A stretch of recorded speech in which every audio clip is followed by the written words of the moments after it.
જાન્યુઆરી એટલે કે સામાન્ય રીતે ઉત્તરાયણ પછીનો દિવસ, પરંતુ વર્ષ 2024માં કંઈક એવા યોગો સર્જાયા છે જેને લીધે ઉત્તરાયણ 14 જાન્યુઆરીને બદલે 15 જાન્યુઆરીએ આવી છે. આની સાથે શુભ મુહૂર્તની શરૂઆત થઈ છે. આવો જાણીએ એક દિવસ ઉત્તરાયણ પાછી જતા શુભ મુહૂર્ત પર તેની શું અસર થઈ છે. ભાઈ આજે છે 15 જાન્યુઆરી. આપણે સૌ જાણીએ છીએ કે 15 ડિસેમ્બરે કમૂરતા બેસી જતા હોય છે અને 14મીને ઉત્તરાયણે જે કમૂરતા છે પૂરા થતા હોય છે. પરંતુ આ વર્ષે કંઈક એવું બન્યું કે 14મી જાન્યુઆરીને બદલે 15મી જાન્યુઆરીએ ઉત્તરાયણ બનાવવામાં આવી. હવે આનું કમૂરતા પર શું અસર થઈ છે તેના વિશે આજે આપણે ચર્ચા કરવાની છે, જેની માટે અમે ચંદ્રમૌલેશ્વર મહાદેવના જે મહંત છે તેમની સાથે ચર્ચા કરવાના છીએ. ગુરુજી, અમારા કાર્યક્રમમાં આપનું સ્વાગત છે. હવે સૌથી મહત્ત્વની વસ્તુ એ છે કે એક દિવસ મોડા જે છે કંઈક ઉત્તરાયણની વાત આખી આવી છે. શું છે આ સમગ્ર બાબત? એનું કારણ એ છે કે સૂર્ય ધનમાંથી મકર રાશિમાં રાત્રે 2:44 પ્રવેશ કર્યો છે, એટલે કુમુરતા 15 તારીખે ઉતર્યા છે. એમ 14 ને 15ની રાત્રે, 14ની રાત અને એટલે ઉત્તરાયણ 15મી તારીખે મનાવવાની છે. સમજ્યા? હવે આજથી શુભ કાર્ય બધા થઈ શકે છે. લગ્ન છે, જનોઈ છે, યજ્ઞોપવિત છે, પછી આપણે વાસ્તુ છે, કોઈ બી શુભ કાર્ય છે આજથી કરી શકે છે. જે ધનમાં સૂર્ય હતો ત્યારે ધનાર્ક ચાલતા હતા, હવે ધનાર્ક કુમુરતા ઉતરી ગયા છે. અચ્છા, હવે મહારાજ, લોકો સામાન્ય રીતે જે લગ્ન વાંછુકો હોય છે તે લોકો માટે તો હવે કદાચ એક સુવર્ણ કાળ જે છે આખો શરૂ થયો ગયો છે. લગ્ન જે છે તેમના લેવાતા હોય છે, પરંતુ સામાન્ય રીતે લગ્ન ન થતા હોય તેમાં કઈ કઈ બાબતો અવરોધરૂપ થતી હોય છે? લગ્ન ના થતા હોય એમાં એમનું પતિ સ્થાન જોઈએ છે. પતિ સ્થાનમાં રાહુ કે શનિ કે એવા ગ્રહ પડ્યા હોય તો લગ્નમાં વિલંબ થાય છે. સમજી ગયા ને? તો એના માટે એના જાપ બીજા કરાવીએ તો એ પછી પાવરફુલ થઈ જાય છે અને લગ્ન યોગ બની જાય છે. બીજી વાત છે, જ્યારે ગુરુની 5મી 7મી આ 9મી દૃષ્ટિ પડતી હોય ત્યારે પૂર્ણ લગ્ન યોગ બનતો હોય છે. સમજી ગયા? અચ્છા, પુરુષો માટે કેવું હોય છે? એ લોકોમાં કે કોઈ વિધિ કરાવવી પડતી હોય છે? દાખલા તરીકે કોઈને મંગળ, શનિ, આ બધું શું હોય છે? પુરુષોને શું છે, પુરુષની કુંડલીમાં સૂર્ય જોઈએ છે અને કન્યાની કુંડલીમાં ગુરુ જોઈએ છે.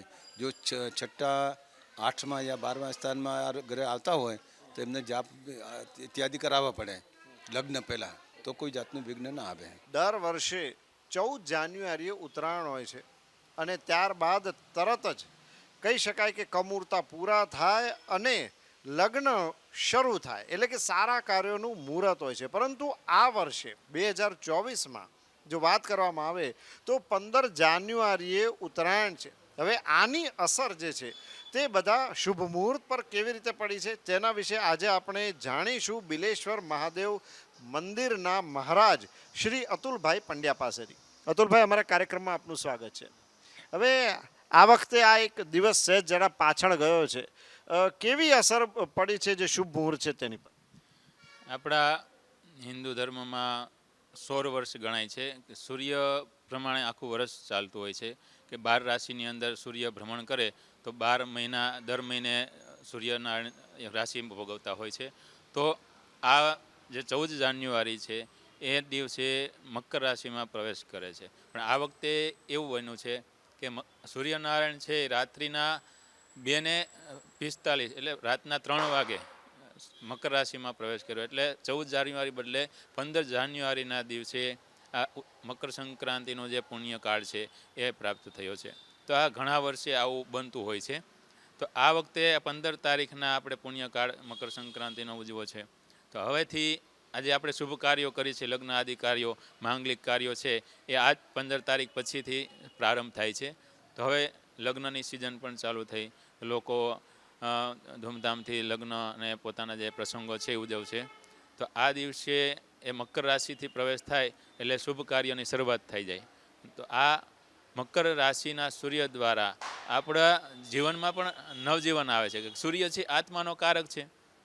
તો આત્મા પરમાત્મા, તો ભગવાન જે આપણે સૂર્યને નારાયણ કીધા છે, તો આ રીતે આપણે ભગવાન સૂર્યનારાયણની ગતિ પ્રમાણે આપણે આ બધા ઉત્સવો ઉજવાતા હોય છે આખા વર્ષના, જે આપણા ઋષિમુનિઓની પરંપરા પ્રમાણે. તો આ રીતે આપણું બધું સેટ કરેલું છે, ક્યારે લગ્ન કરાય ક્યારે ન કરાય. ધનારક છે, મીનારક છે, એમાં આપણે લગ્ન પ્રસંગ કરતા નથી, એ કમૂરતા ગણીએ છીએ. તો તો આ રીતે આ વખતે પણ આ 15 તારીખથી આપણા માંગલિક કાર્યોની શુભ શરૂઆત થાય છે.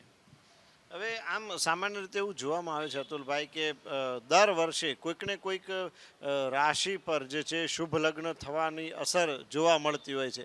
જે કુંવારા છે, લગ્ન વાંચુકો છે, સામાન્ય રીતે આ વર્ષે કઈ કઈ રાશિના જે જાતકો છે તેમના માટે લગ્નના શુભ યોગ જોવા મળશે?